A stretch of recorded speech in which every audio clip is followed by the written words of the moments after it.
ዓመቱ ጠቅላይ ሚኒስትር መልካም ምኞታቸውን እየገለጹ ነው። የኮሮና ተዋሲ እስከ ዛሬ ቀትር ድረስ ከ1.36 ሚሊዮን በላይ ሕዝብ ለክፏል።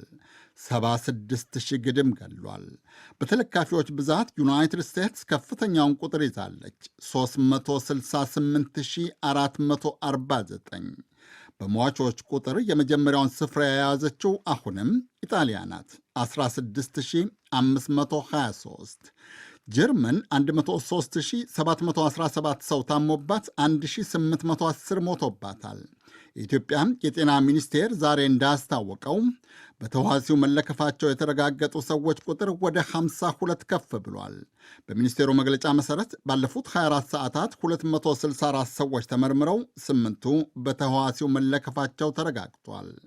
ከ8ቱ አንዷ ኤርትራዊት፣ ሌላው ደግሞ የ9 ወር ሕፃን ነው። አብዛኞቹ ከውጭ ሀገር ወደ ኢትዮጵያ የገቡ ሲሆን አንድ የ19 ዓመት ወጣት ግን እዚያው ኢትዮጵያ እንደነበረ የጤና ሚኒስቴር መግለጫ አስታውቋል። ኢትዮጵያ ውስጥ በኮቪድ-19 መሞታቸው የተረጋገጠው ሰዎች ቁጥር እስካሁን 2 ነው። ድሃ ሀገራት የኮሮናን ተዋሲ ስርጭትን ለመግታት ለሚያደርጉት ጥረት የዓለም የገንዘብ ተቋማት፣ አበዳሪ መንግስታትና ኩባንያዎች ብድር እንዲሰርዙላቸው የተለያዩ ግብረሰናይ ድርጅቶች ጠየቁ። 140 ግብረሰናይ ድርጅቶች፣ የመብት ተሟጋቾችና የድሆች ተቆርቋሪዎች በጋራ ባወጡት መግለጫ እንዳሉት ድሃ ሀገራት የኮሮና ተዋሲ ስርጭት ያሳደረና የሚያሳድርባቸው ጫና ከሚታሰበው በላይ ነው።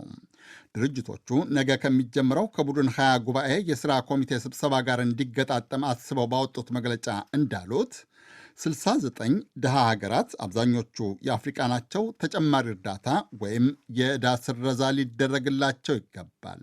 ይህ ዶይቼ ቬለ ነው።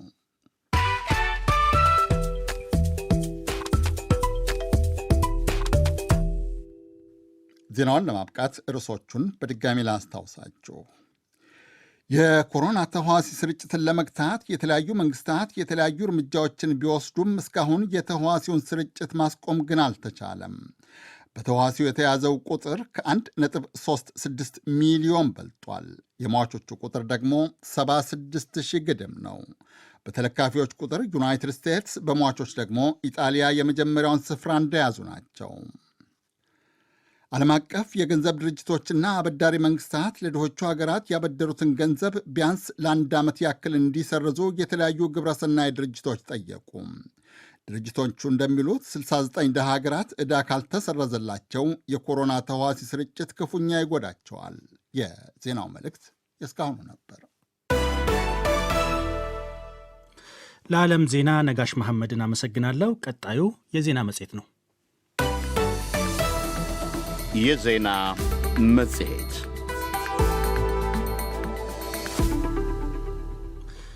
ቀዳሚው አምነስቲ ኢንተርናሽናል ዛሬ መግለጫ ማውጣቱን ይመለከታል። ፍርድ ቤት ከእስር እንዲፈቱ ውሳኔ በሰጠባቸውና ውሳኔውን ሳያስፈጽም ከሳምንት በላይ በእስር ያቆያቸውን 3 የኦሮሞ ነጻነት ግንባር አመራሮችና 2 ጋዜጠኞችን መንግስት ያለምንም ቅድመ ሁኔታ እንዲለቃቸው የሰብአዊ መብት ተሟጋቹ ተቋም አምነስቲ ኢንተርናሽናል ጠይቋል። አምነስቲ ኢንተርናሽናል ዛሬ ባወጣው መግለጫው እንዳለው የኦነግ ማዕከላዊ ኮሚቴ አባል ባቲር ፍሌ፣ የፖለቲካ ጉዳዮች ተጠሪ ገዳ ገቢሳ፣ የግንባሩ አባል የሆነው ቢሊሱማ አራርሳ እንዲሁም የኦኤንኤን ምክትል ዳይሬክተር ደሱ ዱላ እና ጋዜጠኛ ዋቆ ኖሌ ፍርድ ቤቱ በወሰነላቸው መሰረት ከእስር ሊፈቱ ይገባል ብሏል። መግለጫውን በተመለከተ በአምነስቲ ኢንተርናሽናል የአፍሪካ ቀንድ አካባቢ ጉዳዮች አጥኚ አቶ ፍስሐ ተክሌን ወደ ስቱዲዮ ከመግባቴ በፊት ከኬንያ በስልክ አነጋግሬያቸዋለሁ። አምነስቲ ኢንተርናሽናል ዛሬ ባወጣው መግለጫው የኢትዮጵያ መንግስት 2 የኦኤንኤን ጋዜጠኞችና 3 የኦነግ አመራሮች እንዲፈቱ ጠይቋል። እነዚህን ሰዎች በተናጥል እንዲፈቱ የተጠየቀበት ምክንያቱ ምን ይሆን? ያው እንግዲህ እነዚህ ሰዎች እንዲፈቱ የጠየቅንበት ምክንያት ምንድን ነው? እስካሁን እንግዲህ ባለፈው ሳምንት የዛሬ ሳምንት ነበር ፍርድ ቤቱ እንዲፈቱ ትዕዛዝ የሰጠው። የኦሮሚያ አቃቤ ሕግም የፈጸሙት የተባለውና የታሰሩበት ምክንያት የሚያስከስስ አይደለም ብሎ በወንጀል ስነስርዓት ሕጉ መሰረት ዘግቶት ለፍርድ ቤቱ ያንን አቅርቧል። ግን ፖሊስ በሌላ ወንጀል ይፈለጋሉ ብሎ ነው የያዛቸው። በምን ወንጀል እንደሚፈለጉ ታወቀም። ቤተሰቦቻቸውን ጠበቆቻቸውም አላወቁም። የተወሰኑትን ከአንደኛው በስተቀር ሌሎቹ ብዙዎቹንም ጠበቆቹ ማግኘት አልቻሉም። በሌላ ወንጀል እንኳን የሚከሰሱ ቢሆን ፍርድ ቤት መቅረብ ነበረባቸው። እስካሁንም አልቀረቡም። ሳምንት በላይ ሆናቸው። ስለዚህ ሰዎች የተያዙበት ምክንያት ግልጽ ባልሆነበት ሁኔታና ፍርድ ቤትም እንዲፈቱ ትዕዛዝ በመስጠቱ ነው እንግዲህ መፈታት አለባቸው ምንለው። እስከ እንግዲህ ሌሎች በተመሳሳይ ሁኔታ በኢትዮጵያ ውስጥ የፖለቲካ ታሳሪዎች እንዳሉ የተለያዩ መረጃዎች ያመለክታሉና ድርጅታችሁ በኢትዮጵያ ውስጥ በአሁን ሰዓት ምን ያህል የፖለቲካ ታሳሪዎች እንዳሉ መረጃዎች አሉት? ብዙ እንደዚህ ቆጠራ ወይም ሴንሰስ አላካሄድንም በዚህ ጉዳይ ላይ። ያው ረጅም ጊዜ ብዙ ሰዎች ተፈተው ነበረ ከ2018 ወዲህ። አሁን ነው እንደገና እንደ አዲስ እንግዲህ ሰዎች በተለይ የፖለቲካ ተቃዋሚዎችና ጋዜጠኞች እንደ አዲስ መታሰር የጀመሩትና ይሄ አቅጣጫ መቆም አለበት፣ ይሄ አካሄድ መቆም አለበት የሚለው ላይ ነው ያተኮርነው። ምናልባት እንደተከታተላችሁት ባለፈው ጊዜም የአንድ የኦሮሞ ነጻነት ግንባር አመራር አብዲ ረጋሳ የሚባሉ ሰው ከሌሎች አመራሮች ጋር ታስረው ነበር። ግን እሳቸው ብቻ ቀርተዋል፣ ሌሎቹ ሲፈቱ። እነዚህ አሁን እነ ደሱና ሌሎቹ የሌፋ አመራሮች እሳቸውን ለመጠየቅ ሄደው ነው ቡራዩ ሲመለሱ የታሰሩት። ሌሎችም እንደዚህ አይነት ሰዎች እንዳሉ እንሰማለን። አሁን በቅርብ በዚህ ሳምንት ውስጥ የታሰረችው የአስቴር የምትባለውም ሌሎችም እንደዚህ ለመንግስት የማይመች ድርጊቶችን በመፈጸማቸው ወይም ደግሞ ንግግሮችን በማድረጋቸው ፖለቲካ አባል በመሆናቸው የታሰሩ ብዙ ሰዎች አሉ። እስካሁን ግን ጠቅላላ ያለ ቆጠራ አላካሄድንም። ግን ቁጥሩ እየጨመረ እንደሄደ እና ወደ ድሮ መመለስ አካሄድም እንዳለ እያየን ነው። እንደሚታወቀው አቶ ፍሳ ኢትዮጵያ ያው በፌዴራል የመንግስት አወቃቀር ነው የምትተዳደረው።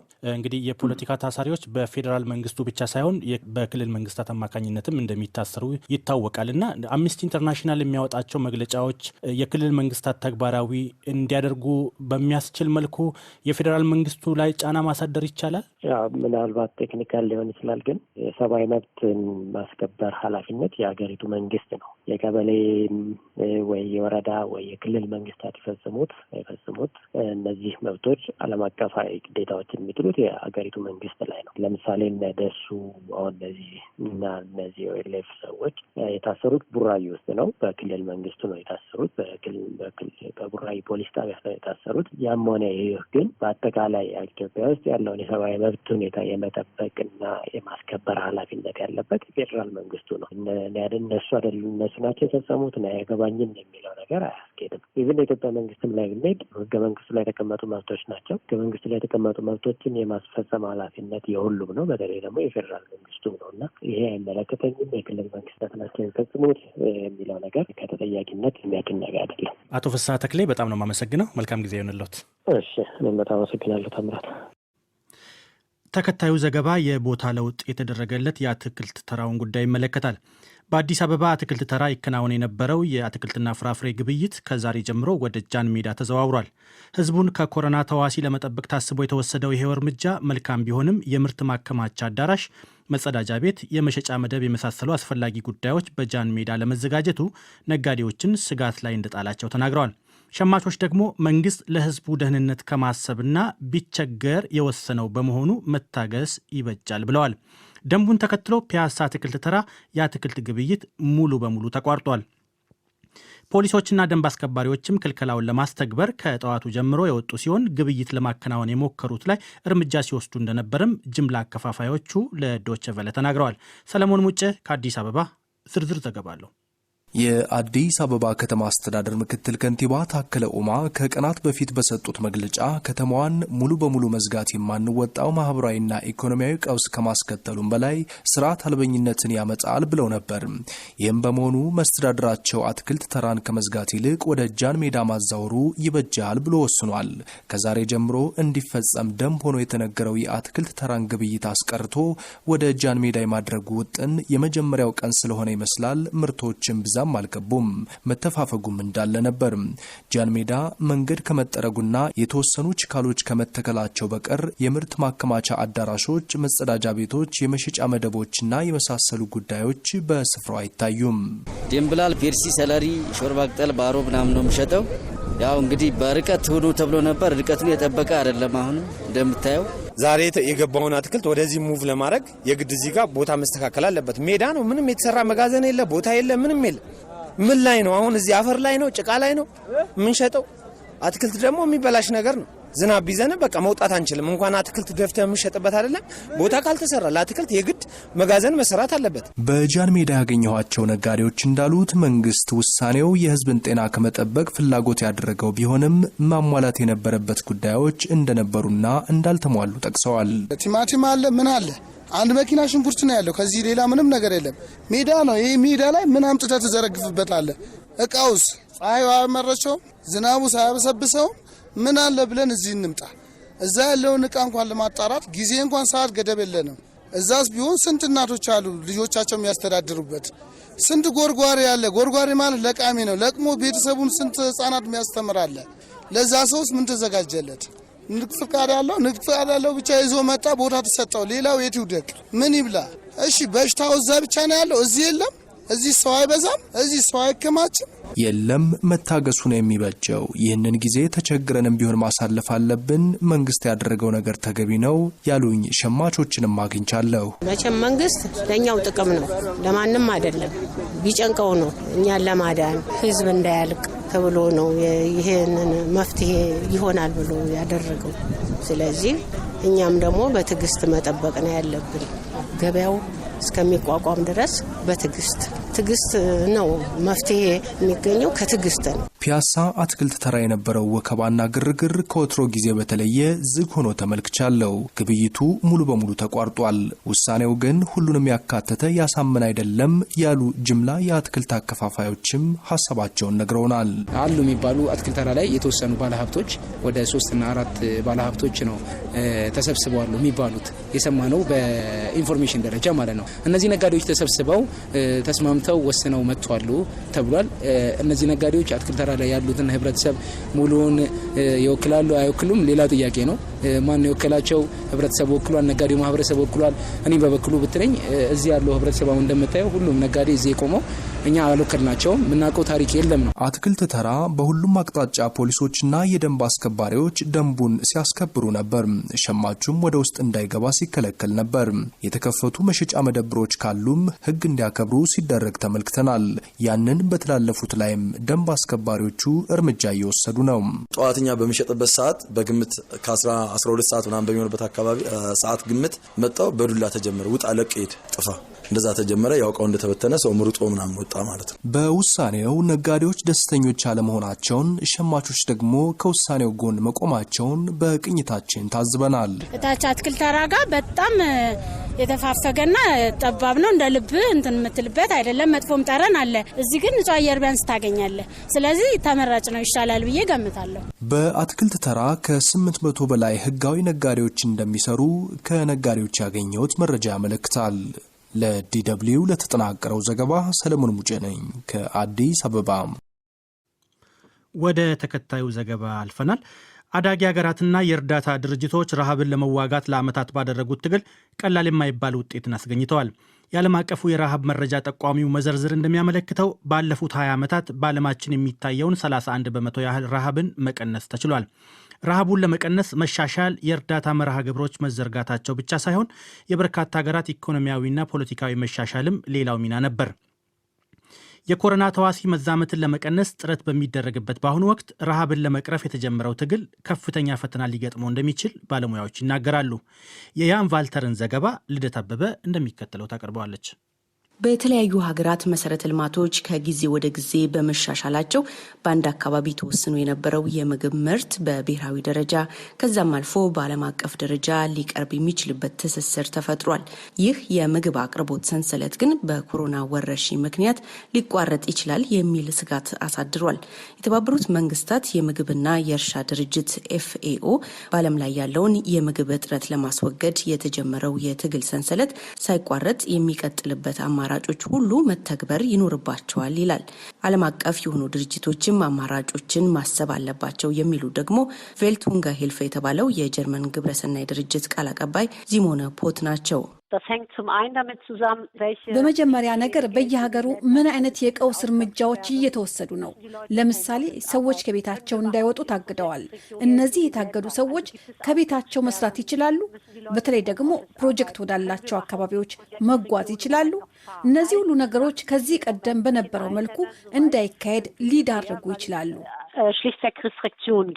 ፖት እንደሚያብራሩት ይህ በተለይ መካከለኛና ረጅም ጊዜ የተያዘላቸው የምግብና የጤና ሁኔታን ለማሻሻል የታቀዱ ፕሮጀክቶችን ይመለከታል። ባልደረቦቻቸው በተጣሉ እገዳዎች የተነሳ ከአንድ ቦታ ወደ ሌላኛው በመጓዝ የመስኖ ስራዎችን፣ የንጽህና አጠባበቅን ወይም አነስተኛ ገቢ ላላቸው ገበሬዎች የተለያዩ ስልጠናዎችን መስጠት አልቻሉም። ይህ ብቻ አይደለም ችግሩን የከፋ የሚያደርገው። የእርዳታ ድርጅቶች የሚያሰባስቡት ገቢ ሊቀንስ እንደሚችል ይታመናል። የጀርመን የገንዘብ ማሰባሰብ ማህበር ስራ አስኪያጅ የሆኑት ላሬሳ ፕሮበስት እንደሚሉት ምንም እንኳን አሁን ይህንን በግልጽ የሚያሳይ አሃዝ ባይኖርም ገቢው እንደሚቀንስ የሚጠቁሙ ነገሮች አሉ። እርዳታ የማሰባሰብ ማራቶን፣ ድግሶች፣ የገቢ ማሰባሰቢያ ዝግጅቶች ወይም ጎዳና ላይ ሰዎችን አስቆሞ በመጠየቅ የሚገኙ ገቢዎች በሙሉ በወቅታዊ ሁኔታ ይቀራሉ ማለት ነው። በዛ ላይ እንደ ጀርመን ያሉ ለጋሽ ሀገራት ራሳቸው አሁን ኢኮኖሚያዊ ችግር ላይ ይገኛሉ ይላሉ ፕሮበስት። ብዙ ሰዎች ስራቸውን በከፊል ወይም ሙሉ በሙሉ ሊያጡ የሚችሉበት ሁኔታ በመከሰቱ ገንዘብ አይኖራቸውም ወይም የፋይናንስ እጥረት ስጋት ላይ ናቸው። ለድርጅቶችም ቢሆን ሁኔታው ተመሳሳይ ነው። ፕሮበስት ምናልባት ለዚህ ችግር መፍትሄ ይሆናል የሚሉት የእርዳታ ለጋሽ ተቋማት ቢሮክራሲያቸውን ሳያጠብቁ ለእርዳታ ድርጅቶች ጠቀም ያለ ልገሳ ማድረግ ቢችሉ ነው። የኮሮና ወረርሽኝ ቀውስ ስጋት ውስጥ የጣለው ድሮም ረሃብ የሚፈታተናቸውን የአዳጊ ሀገራትን የሚረዱ የእርዳታ ድርጅቶችን ብቻ ሳይሆን ጀርመን ውስጥ የሚገኙ የእርዳታ ተቋማትንም ነው። ጀርመን ውስጥ አቅም የሌላቸውን 1.65 ሚሊዮን ሰዎች ይደግፍ እንደነበር የሚገልጸው ታፍል የተባለው ተቋም ለምሳሌ ከ940 በላይ ጣቢያዎች የነበሩት ሲሆን በአሁኑ ሰዓት የሚያገኘው ድጋፍ ስለቀነሰ ከግማሽ በላይ የሚሆኑትን ለመዝጋት መገደዱን ገልጿል። ተቋሙ ከዚህ ቀደም ከሱፐር ማርኬቶች ሳይሸጡ የቀሩ ወይም ሊበላሹ ጥቂት ቀናት የቀራቸውን ምግብና መጠጦች በድጋፍ መልክ ያገኝና ለመግዛት አቅም ለሌላቸው ሰዎች ያከፋፍል ነበር። በዚህም የተነሳ ድሆች በቅናሽ ወይም በነፃ ምግብ የሚያገኙበት መንገዶችን አሁን አጥተዋል። ትምህርት ቤት በመዘጋታቸው የተነሳ ደግሞ አንዳንድ በቀን አንድ ጊዜ በየትምህርት ቤታቸው ትኩስ ምግብ ያገኙ የነበሩ ተማሪዎችም ይህንን እንዳያገኙ ሆነዋል።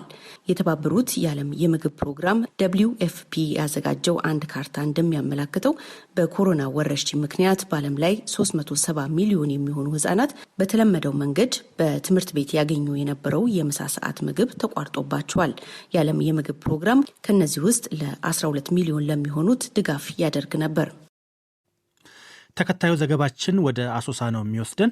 የብሔራዊ ምርጫ ቦርድ በኮሮና ቫይረስ ምክንያት ሀገራዊ ምርጫ ማራዘሙን በቤኒሻንጉል ጉሙዝ ክልል የሚንቀሳቀሱ ተቃዋሚ ፖለቲካ ፓርቲዎች እንደሚደግፉት አስታውቀዋል። ከተቃዋሚዎቹ አንዱ የሆነው የቦሮ ዲሞክራቲክ ፓርቲ ምርጫ ቦርድ የጊዜ ሰሌዳውን ሲያራዝም ከተቃዋሚዎች ጋር መመካከር እንደነበረበት በመግለጽ ከመስከረም በኋላ የሽግግር መንግስት እንዲመሰረት እንፈልጋለን ብሏል። ነጋሳ ደሳለኝ ከአሶሳ ተጨማሪ ዘገባ አለው። በቤኒሻንጉል ጉሙዝ ክልል ከሚንቀሳቀሱ ተቃዋሚ የፖለቲካ ፓርቲዎች መካከል የቤኒሻንጉል ህዝቦች ነጻነት ንቅናቄ፣ የቦሮ ዲሞክራቲክ ፓርቲና የጉሙዝ ህዝብ ዲሞክራሲያዊ ንቅናቄ ብሔራዊ ምርጫ ቦርድ በኮሮና ቫይረስ ምክንያት ምርጫ ማራዘሙን ቢደግፉም መሟላት የነበረበት ቅድመ ሁኔታዎች ነበሩ ይላሉ። የቦሮ ዲሞክራቲክ ፓርቲ ሀሳቡን ከሚደግፉት መካከል አንዱ ሲሆን ብሔራዊ ምርጫ ቦርድ ተቃዋሚ የፖለቲካ ፓርቲዎችን ማወያየት ነበረበት ብሏል። የፓርቲው ሊቀመንበር አቶ አመንቲ ግሺ ህጋዊ የሆነው መንግስት የስልጣን ዘመኑ ካለፈ በኋላ የሽግግር መንግስት መመስረት እንዳለበት ተናግሯል። በሌላ በኩል ደግሞ በክልሉ ውስጥ በህጋዊ መንገድ ተደራጅተው በሚንቀሳቀሱ የተቃዋሚ ፖለቲካ ፓርቲዎች ላይ የክልሉ መንግስት እስራትና ወከባ በመፍጠር ጫና እያሳደረ ነውም ብሏል። ለአብነትም የቤኒሻንጉል ህዝቦች ነጻነት ንቅናቄና የሶስቱም ድርጅቶች ጥምረት ፓርቲ ሊቀመንበር የሆኑት አቶ አብዱል ሰላም ሸንገል ባለፈው ሳምንት ሐሙስ መታሰራቸውን ገልጿል። በእኛ በኩል ጊዜ ሰሌዳው ፓርቲዎችን አማክረው መቀየር ነበረበት የሚል አቋም አለን። ነገር ግን ይሄ ፓኒክ የሆነ ችግር ባለበት መቀየሩ እንደሚገባ እናምንበታለን። መመካከርና ጊዜውን ሴት ማድረግ ግን አብሮ መሆን የነበረበት ነው ብለን ነው ምናምነው። ለብቻው ማድረጉ ብዙም ተገቢ ነው ብዬ አልወስድም። ከዚህ ጋር ተያይዞ ምናልባት የዚህ ምርጫ ዘመን ማብቂያው መስከረም መጨረሻ አካባቢ 2013 ነው። ከዛ በኋላ ሌጂቲመንት የሆነ መንግስት ሊኖር ስለማይችል ምናልባት ማራዘሙ ሂደት ያንን ጊዜ የሚያልፍ ምርጫው ሳይካሄድ ያንን ጊዜ የሚያልፍ ከሆነ ጊዜያዊ መንግስት መመሰረት አለበት፣ ባላደራ መንግስት በአገሪቱ መሰረት አለበት እንጂ አሁን ያለው መንግስት ህጋዊነት ኑሮት አገሪቱን ሊመራ አይችልም። ወንጀል የሚሆን ነገር በሌለበት ፓርቲዎች በመደራጀታቸው ብቻ እየታሰሩ ነው። የቤኒሻንጉል ህዝቦች ነጻነት ንቅናቄ ድርጅት የፖለቲካ ዘርፍ ኃላፊ አቶ ሀሊል ሙሳል በበኩላቸው የምርጫ ቦርድ ውሳኔ ተገቢ ነው ብሏል። በዚህ አስቸጋሪ ወቅት ቅድሚያ መሰጠት ያለበት ለፖለቲካ ሳይሆን በዓለም አቀፍ ደረጃ እየተሰራጨ የሚገኘውን የኮሮና ቫይረስን መከላከል መሆን እንዳለበትም ጠቁሟል። በእንደዚህ አይነት ጭንቀት ውስጥ ምርጫ ማካሄዱ ፍትሃዊነቱ ችግር ይገጥመዋል የሚል እምነት አለ። ግን መታየት ያለበት ነገሮች ግን እንዳሉ መታወቅ ያለበት ማለት ነው። መራዘሙ እንዴት ነው መሆን ያለበት፣ ምንድን ነው የሚቀጥለው የሚለው ነገር ፓርቲዎች ተሰባስበው ራሳቸው በግልጽ ቢወያዩበት የተሻለ ይመስላል። የጉሙዝ ህዝብ ዲሞክራሲያዊ ንቅናቄም እንዲሁ የምርጫ መራዘም ትክክለኛ ውሳኔ ነው ብሏል። የድርጅቱ ኃላፊ አቶ ግራኝ ጉደታ ለኮሮና መፍትሄ እስካልተገኘ ድረስ ምርጫ ማድረግ ህብረተሰቡ ለቫይረሱ ይበልጥ ተጋላጭ ስለሚሆን መራዘሙ ተገቢ እንደሆነ ተናግሯል። አሁን ምርጫ ቢካሄድ አንደኛ ምዝገባ ህዝቡ ካልተመዘገበ ደግሞ ምርጫ ይመረጣል። ምዝገባ ባል ከባድ በርካታ እዛ ስለሚጎርፍ በዚህ በሽታ ስለሚጠቃ ደግሞ የግድ ይሄንን ቁጥጥር ስር ካልዋለ ምርጫ ለማካሄድ በጣም ከባድ ፈተና ነው የሚያጋጥመን እና እኛ በእኛ በኩል ምርጫ መተላለፉ ወይም ምርጫ ቦርድ ውሳኔ ማስተላለፉ ተገቢ ነው ብሌ ነው የምንወስደው። የቤኒሻንጉል ጉሙዝ ክልል ፖሊስ ኮሚሽን ኃላፊ ኮሚሽነር መሐመድ አምደንል በክልል ውስጥ ታሰሩ ስለተባሉ የቤኒሻንጉል ህዝቦች ንቅናቄ ሊቀመንበር አቶ አብዱል ሰላም ሸንግል ጉዳይ ተጠይቀው በአሁኑ ወቅት በአገር አቀፍ ደረጃም ሆነ በክልሉ የኮሮና ቫይረስ ስርጭትን ለመከላከል ሲባል የተከለከሉ ህጎችን በመጣሳቸውና የድርጅታቸውን አባላት ሰብስቦ በማወያየትና ለግጭት በማነሳሳት ወንጀል ተጠርጥሮ መታሰራቸውን ገልጸዋል። አቶ አብዱል ሰላም በአሁኑ ሰዓት የኮሮና በሽታ ጋር ተያይዞ ያለው በርካታ ህዝብ በመቀስቀስ ወደ ሁከት እና ብጥብጥ የማንሳት ነገር ሰምተን ነበረ። እሱ አካባቢ ላይ እዛ አካባቢ ያለው ማህበረሰብ ባልተጠበቀ መልኩ ወደ ግጭት የሚያመሩ ተግባሮችን ፈጽሟል የሚል ነገር ወረዳው ራሱ እንደዚህ አይነት መሰል እርምጃ የፊት አካላት ክስ መስርቶበት ነው ወደዛ የገባ እንጂ ፖለቲካ ጋር በተገናኘ አይደለም። ሶስቱም በቤኒሻንጉል ጉሙዝ ክልል ውስጥ የሚንቀሳቀሱ ተቃዋሚ ፖለቲካ ፓርቲ መሪዎች ከ2 ወር በፊት ታስረው እንደነበር መዘገባችንም የሚታወስ ነው። አቶ አብዱል ሰላም ሸንግል ባለፉት 4 ወራት ውስጥ ለሶስተኛ ጊዜ ባለፈው ሐሙስ እንደታሰሩ ከፓርቲው ያገኘሁት መረጃ ያመለክታል። ለዲደብሊው ዘገባ ነጋሳ ደሳለኝ ከአሶሳ። ለዕለቱ በመጨረሻ ለያዝነው ዘገባ እናልፋለን። በአፍሪካ ውስጥ በሚገኙ በተለያዩ ሀገራት የሚገኙ ጋዜጠኞች ስለ ኮሮና ተዋሲ በነጻነት መዘገብ እያቃታቸው እንደሆነ ተገልጿል። በአንዳንድ ሀገራት የጋዜጠኞቹ ዘገባዎች ሳንሱር ማለትም ቅድመ ምርመራ እየተደረገ ብቻ ሳይሆን ከዚያም አልፎ ጋዜጠኞች ላይ ማስፈራራትና አካላዊ ጥቃት እየደረሰ መሆኑ ታውቋል። ይህ ተጽዕኖ ጋዜጠኞች በነጻነት እንዳይዘግቡ ብሎም በአህጉሪቱ አደገኛው ተዋሲው ይበልጥ እንዳይዛመት አስግቷል። ለአንቶኒዮ ካሲያስ ዘገባ ልደት አበበ። ጋናዊው ጋዜጠኛ ዩሱፍ አብዱል ጊኒዮ የዶይቼ ቬለ ዲደብሊው ባልደረባ ነው።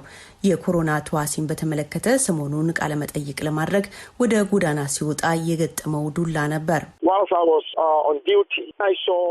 ለስራ ወጣ ብዬ በነበርኩበት ወቅት አንድ የወታደር መኪና መጣና ሴት ወታደር ከውስጥ ወርዳ ወደ እኔ መጣች። ከዚያ አንተን አይደል ስለኛ ዘገባ የምትሰራው? በዚህ ደስተኛ አይደለንም፣ ዋ ተጠንቀቅ ካለች በኋላ ጀርባዬን ገረፈችኝ። ግርፊያው በጣም ኃይለኛ ስለነበረ ለተወሰነ ጊዜ ደንዝዤ ነበር ይላል ጋዜጠኛ ዩሱፍ። ወታደሮቹም እጁ ላይ የነበረውን የቴክኒክ መሳሪያዎች በሙሉ በቁጥጥር ስር ከዋሉ በኋላ ለምን እንደተወነጀለ ነገሩት። ዩሱፍ የዶይቼ ቬለ አጋር ጣቢያ የሆነው የሱሪያ ኤፍኤም ኃላፊ ነው። ጣቢያው ይህ ከመሆኑ 3 ቀናት በፊት አንድ የ71 ዓመት ወንድ ሰውዬ በወታደሮች ጥቃት ሲደርስባቸው የሚያሳይ ፎቶና ዘገባ አውጥቶ ነበር።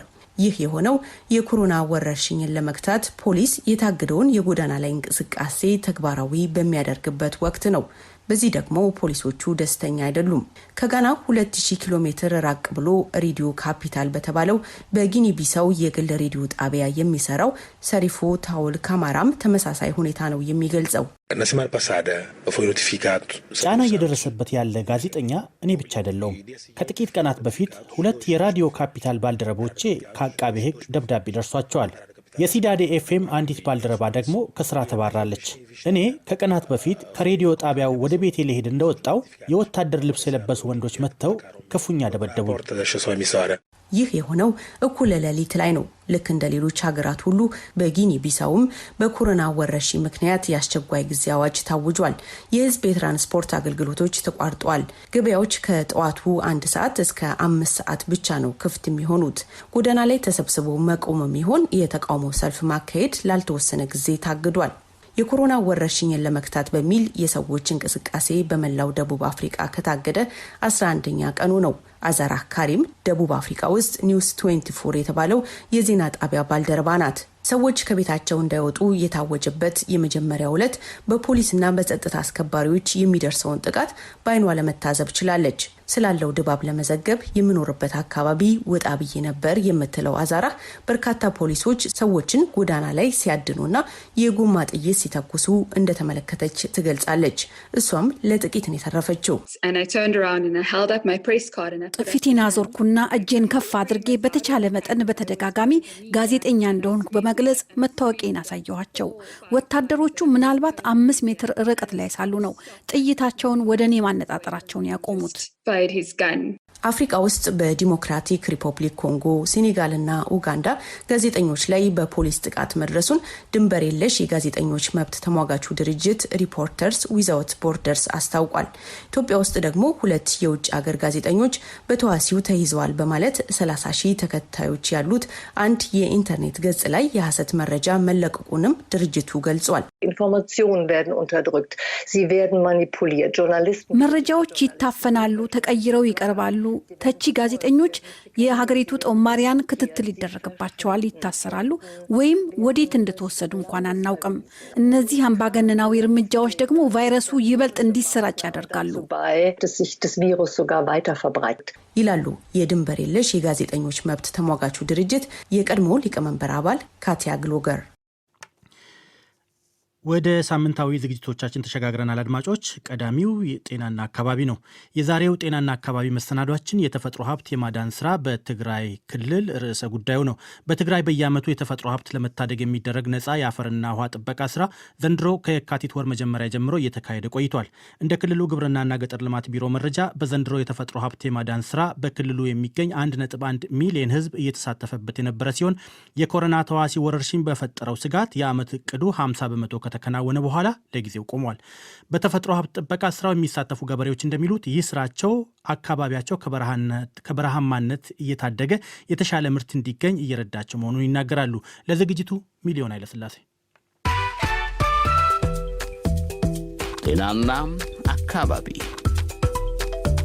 በ2009 ዓ.ም የትግራይ ክልል ግብርናና ገጠር ልማት ቢሮ ያወጣው መረጃ እንደሚያመለክተው 80 በመቶ የትግራይ ህዝብ በግብርናና ከግብርና ጋር በተዛመደ ስራ ተሰማርቶ በሚያገኘው ገቢ ይተዳደራል።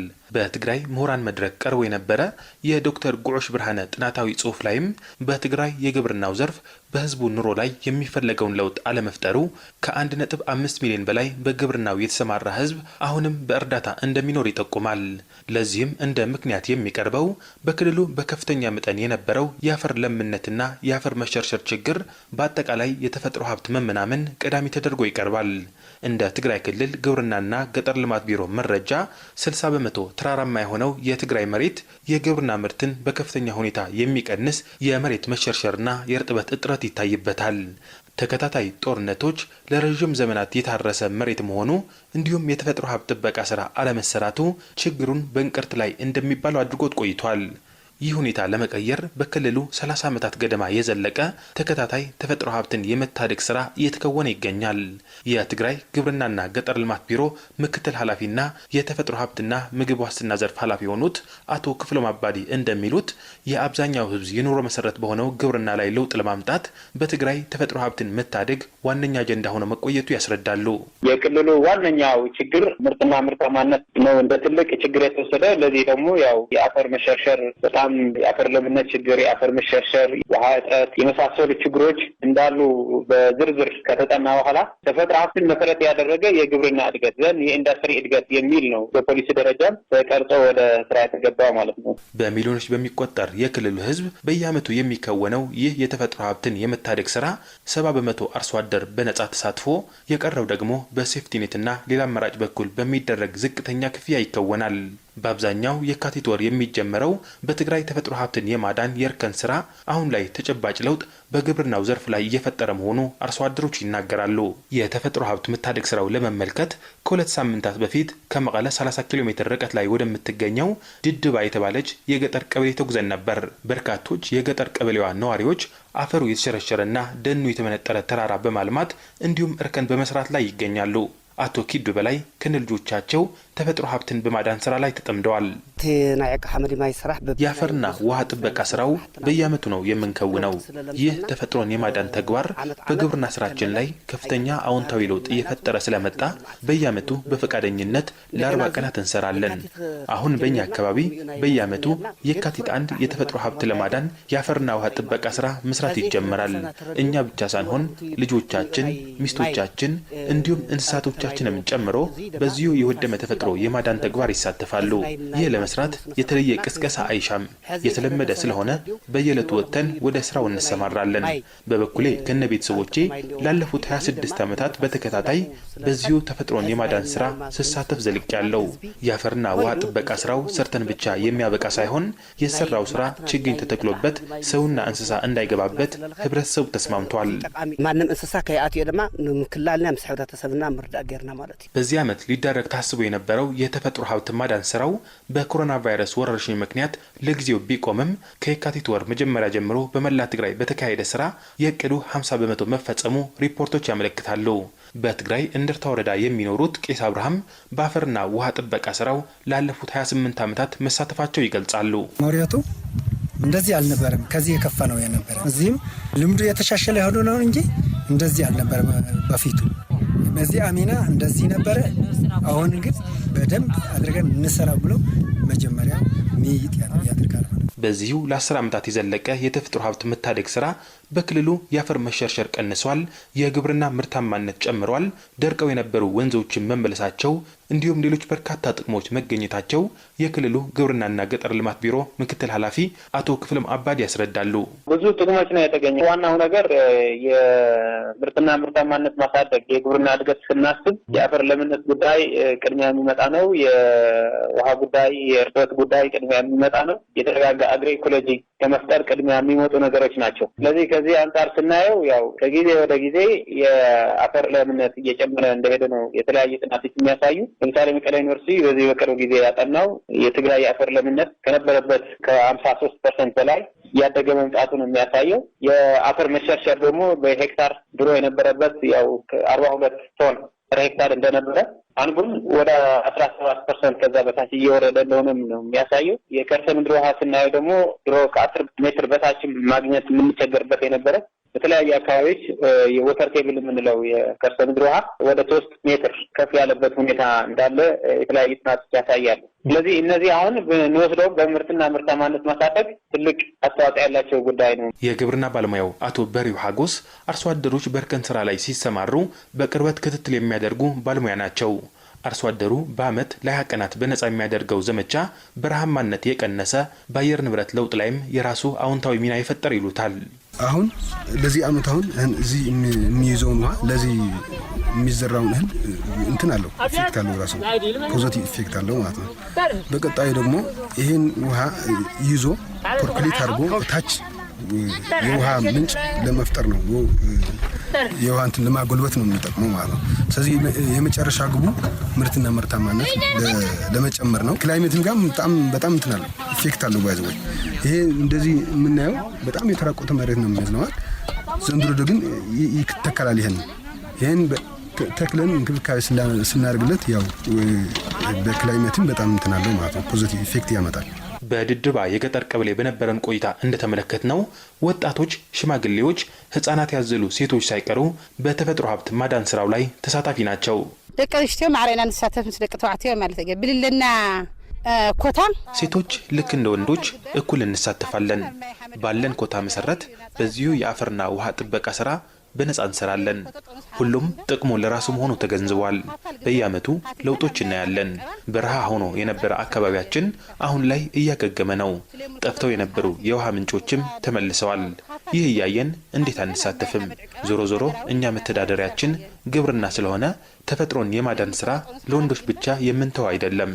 ከሴቶች ስራው የማይመለከታት እርጉዝና በቅርብ የተገላገለች ብቻ ነው። ተሰብ መጽየ ነው ይሳተፍ አገንደቀንሽቴ ይሰርሐየ በትግራይ በየዓመቱ የሚከወነው ይህ የተፈጥሮ መታደግ ዘመቻ በርካታ ዓለም አቀፋዊ ሽልማቶች ያስገኘ መሆኑም የክልሉ ግብርናና ገጠር ልማት ቢሮ ይገልጻል።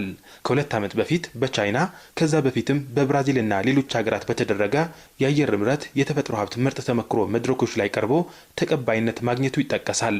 እንደ ትግራይ ክልል ግብርናና ገጠር ልማት ቢሮ ምክትል ኃላፊ አቶ ክፍሎም አባዲ ገለጻ አሁን ላይ ዓመታዊ ዘመቻው ወደ ባህል እየተቀየረ ይገኛል። ተከታታይ ዓመታት አይሰለች በየዓመቱ አሁን ወደ ባህል ተሸጋግረዋል ነው የኛ እምነት። ለምሳሌ የካቲት አንድ የሚጀምረው በየዓመቱ ስለዚህ የካቲት አንድ የአፈር ውሃ ጥበቃ ስራ እንደሚጀምር አውቆ ይመለሳል። ኮንትሪት ማድረግ አለብኝ ብሎ ያምናል ማለት ነው ረሰው። ለዚህ ዋናኛ ሚስጥር ውጤት ነው ብለን ነው ምናምን መስኖ በምርትና ምርታማነት ያገኘው ውጤት፣ በእንስሳት ልማት ያገኘው ውጤት፣ በስነ ምህዳሩ በየጊዜው ያው ስነ ምህዳር እየተስተካከለ እየሄደ እንዳለ ከሚያገኘው ውጤት ተራራዎች ለምቶ ወደ ወጣቶች እየተሸጋገረ ከመሆኑ አኳያ እና ውጤት የሚያገኝ ብቸኛ መንገድ ነው ብሎ ያምናል። በገጠር የሚኖረው ረሳ አብዛኛው በግብርና ነው የሚተዳደረው፣ ወይም እርሻ በማለት ነው የሚተዳደረው፣ ወይም እንስሳት በማልማት ነው የሚተዳደረው። ስለዚህ በዚህ በአፈር ለምነቱም ትልቅ አስተዋጽኦ አለው፣ በመስኖም ትልቅ አስተዋጽኦ አለው፣ በእንስሳትም ትልቅ አስተዋጽኦ አለው። ማለት አስተዋጽኦ ማድረግ አለብኝ ብሎ ያምናል። ስለዚህ ወደ ባህል የተሸጋገረበት ሁኔታ ነው ያለው ብለን ነው። በዚህ ዓመት የኮሮና ቫይረስ ወረርሽኝ ያስተጓጎለው የተፈጥሮ ሀብት ማዳን ዘመቻው 70,000 ሄክታር የሚሸፍን የእርከን ስራ በ1488 አካባቢዎች ለመስራት ታቅዶ እንደነበር ከክልሉ መንግስት ያገኘነው መረጃ ያመለክታል። ለዛሬ ያሰናዳነው ዝግጅት ስትከታተሉት የቆያችሁት ይመስላል። አዘጋጅና አቅራቢ ሚሊዮን አሽላሴ ነበርኩኝ። ሰላም። ሚሊዮንን አመሰግናለሁ። ቀጣዩ ዝግጅታችን በግሪክ የስደተኞች መጠለያዎች የኮሮና ስርጭት ስጋትን የሚዳስሰው የአውሮፓና ጀርመን ዝግጅታችን ነው። ግሪክ በሚገኙ የስደተኞች መጠለያዎች የኮሮና ተዋሲ እንዳይዛመት አቴንስ የአውሮፓ ህብረት ድጋፍን እየጠየቀች ነው። የአውሮፓ ህብረት በበኩሉ በሰዎች በተጨናነቁ የግሪክ የስደተኞች መጠለያዎች ኮሮና የከፋ ጉዳት ከማድረሱ በፊት አስቸኳይ እርምጃዎች እንደሚወሰድ ቢናገርም የግሪክ ባለስልጣናት ስጋታቸውን ከመግለጽ አልተቆጠቡም። በግሪክ የስደተኞች መጠለያዎች የኮሮና ስርጭት ስጋትና የአውሮፓ ህብረት ምላሽ የዛሬው የአውሮፓና ጀርመን ዝግጅታችን ትኩረት ነው። ለዝግጅቱ ሂሩት መለሰ። አውሮፓና ጀርመን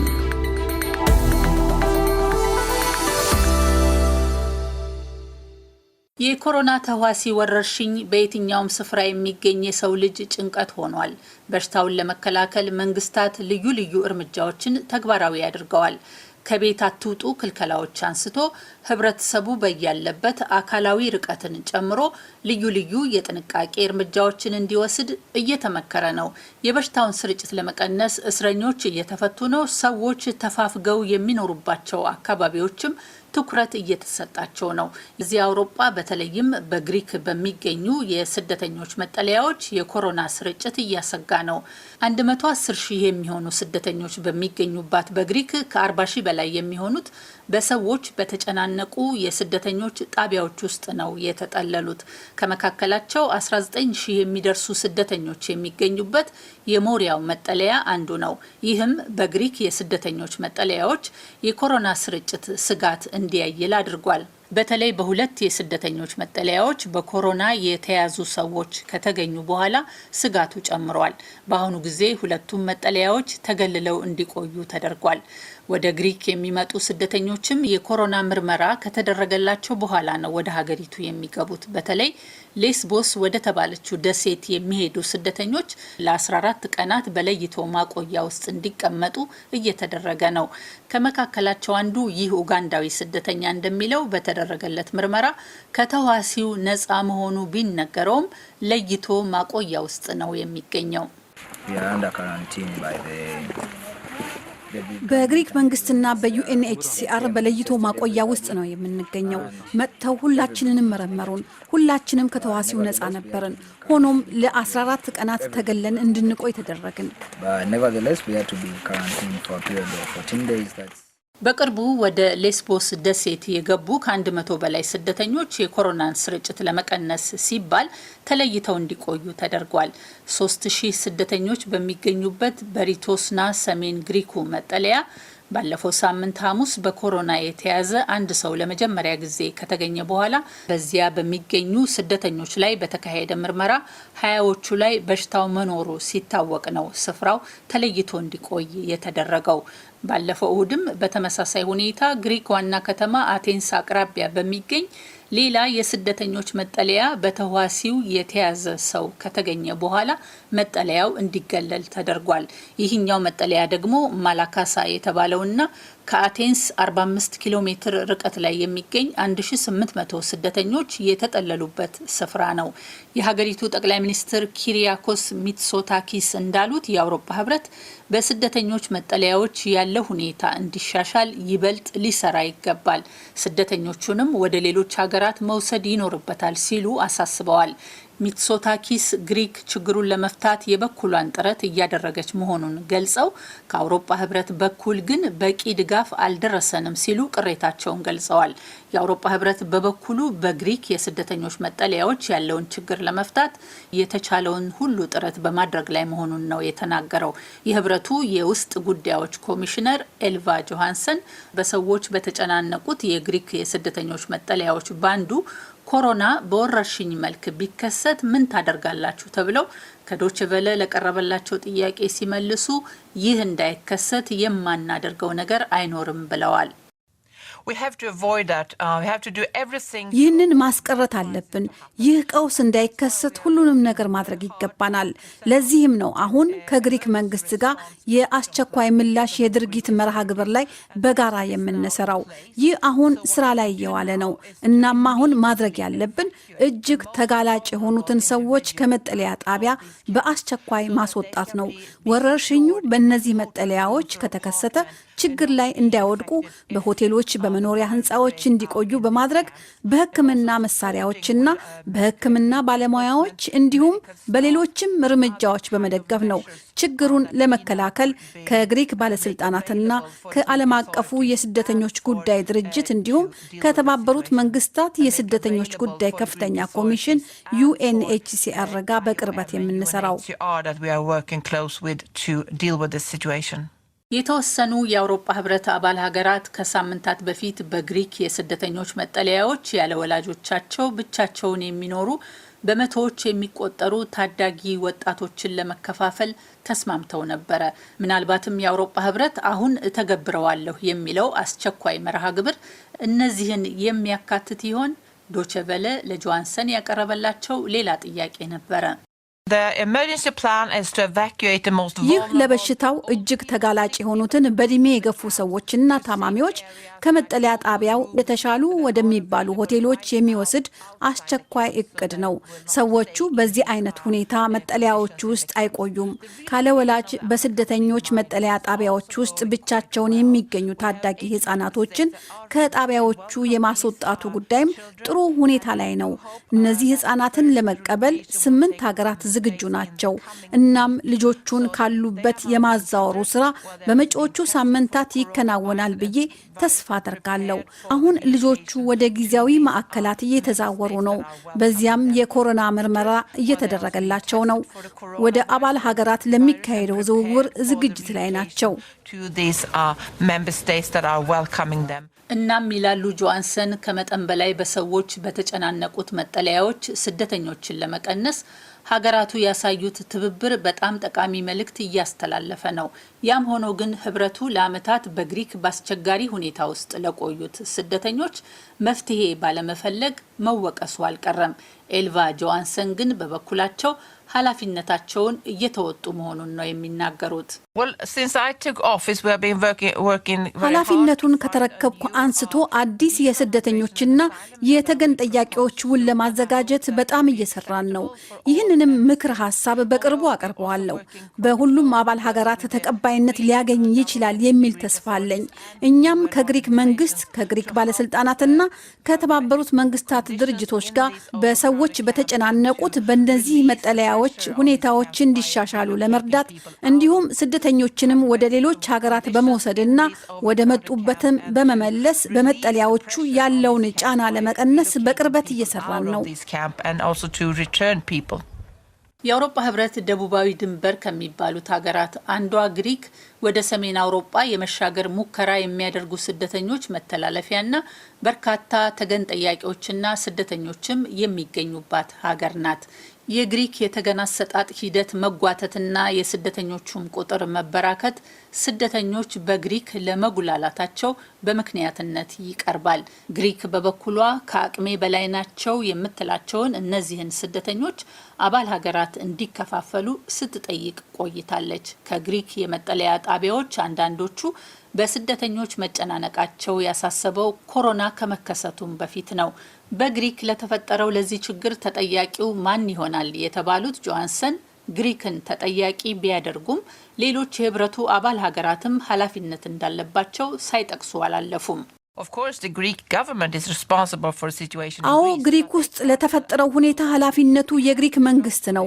ሆኖም ግሪክ ብቻዋን ምንም ልታደርግ አትችልም። እኛ መተባበር አለብን።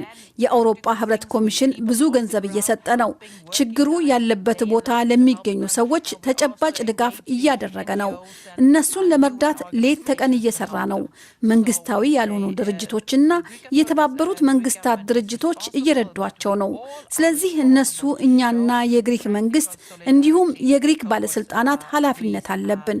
በአሁኑ ጊዜም ሁላችንም ለግሪክና ሰዎች በታጎሩባቸው መጠለያዎች ለሚገኙ ስደተኞች ገቢራዊ የሚሆን ትብብር የማድረግ ኃላፊነት አለብን። በጎርጎሮሳዊ 2015 ዓ.ም የአውሮፓ ህብረት አባል ሀገራት ኢጣሊያና ግሪክ የሚገኙ 160 ሺህ ስደተኞችን ለመከፋፈል ተስማምተው ነበረ።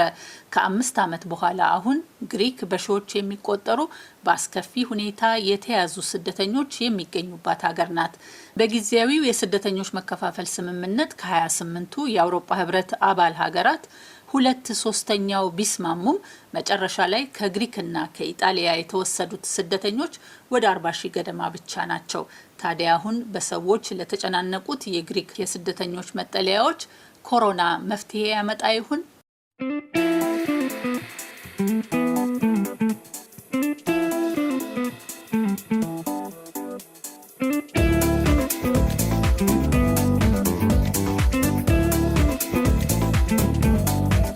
አድማጮች የዛሬው አውሮፓና ጀርመን ዝግጅታችን የስካሁኑ ነበረ። ሳምንት በሌላ ቅንብር እንገናኛለን። እስከዚያው ደህና ቆዩን። ለዝግጅቱ ሂሩት መለሰን አመሰግናለሁ። የዕለቱ ስርጭታችንም የስካሁኑን ይመስል ነበር። አድማጮች ስትከታተሉ ለነበራችሁ ሁሉ ምስጋናችን ከልብ ነው። ስርጭቱን በመምራት ታምራት ዲንሳ ከእናንተ ጋር ቆይታ አድርጌያለሁ። በመላው ዓለም በያላችሁበት ጤና እንዲበዛላችሁ በመመኘት ከቦን ከተማ የራይን ወንዝ ዳርቻ ተሰናበትኩኝ። ጤና ይስጥልኝ።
ዲደብሊው ነገም በተለመደው ሰዓት እንደምትጠብቁት ተስፋ አደርጋል። ለዛሬ